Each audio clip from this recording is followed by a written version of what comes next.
সর্দি জ্বর লাগার পর থেকে মনে হচ্ছিল যেন মুখটা কেমন যেন তিতো হয়ে আছে, এজন্য ভাবলাম যে লেবুর পিনিক বানিয়ে ফেলি।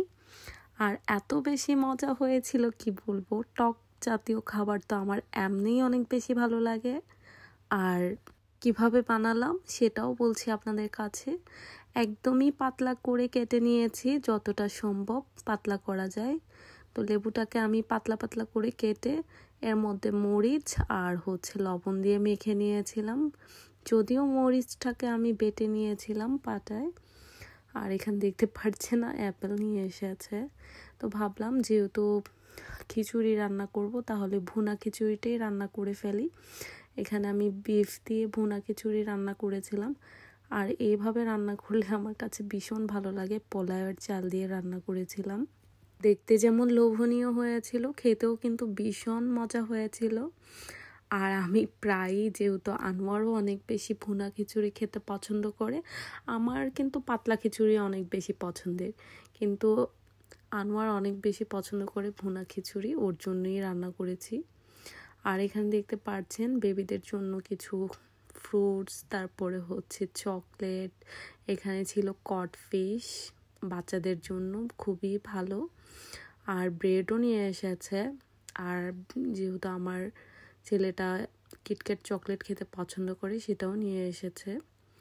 সাথে ব্যানানাও ছিল আর টুকিটাকি। আর আমার সব থেকে ফেভারিট একটা ফলের মধ্যে পড়ে প্যাশন ফ্রুটস, সেটাও নিয়ে এসেছে। সব সময় পাওয়া যায় না, তো লিডলে গেলে ও যখনই যাবে আমার জন্য নিয়ে আসে, আমি বলে দেই। আর এই তো দেখতেই পাচ্ছেন প্যাশন ফ্রুটস, আমি মাখিয়ে তারপরে খাবো। আর টক টক লাগে, খেতেও ভীষণ মজা লাগে। আর এখন এই ফলটা কিন্তু বাংলাদেশেও পাওয়া যায়। তো অনেক ভিডিওতেই দেখেছি যে সমুদ্রের পাড়ে অনেকেই দেখি কিনে খায়, দেখেছি ভিডিওতে। আর যাই হোক, এই তো টুকিটাকি বাজার করে নিয়ে এসেছে, এখন রেখে দিব এগুলাকে গুছগাছ করে। ভিটামিন সি জাতীয় যে ফ্রুটসগুলো থাকে, যেগুলো আমি সবসময় চেষ্টা করি আমার বাসায় এনে রাখার জন্য, কারণ সর্দি কাশির সময় অনেক উপকারে আসে। আর দেখতেই পাচ্ছেন, এই তো আমি প্যাশন ফ্রুটসটাকে কেটে নিয়েছি, সাথে লবণ মরিচ নিয়ে বসেছি, মাখিয়ে খাবো। এর মধ্যে কিছুটা পরিমাণে লবণ আর মরিচের গুঁড়া দিয়ে দিয়েছি। তো অনেক বেশি টক ছিল, আর খেতেও আমার কাছে অনেক বেশি ভালো লেগেছে। আর গরুর মাংস রান্না বসিয়েছি, একটু অন্যরকম করে আজকে রান্না করব। তো যাই হোক, আর আমি কষিয়ে রান্না করাটা মনে হয় ভুলেই গিয়েছি, যেহেতু এভাবে তাড়াতাড়ি হয়ে যায়, এজন্য।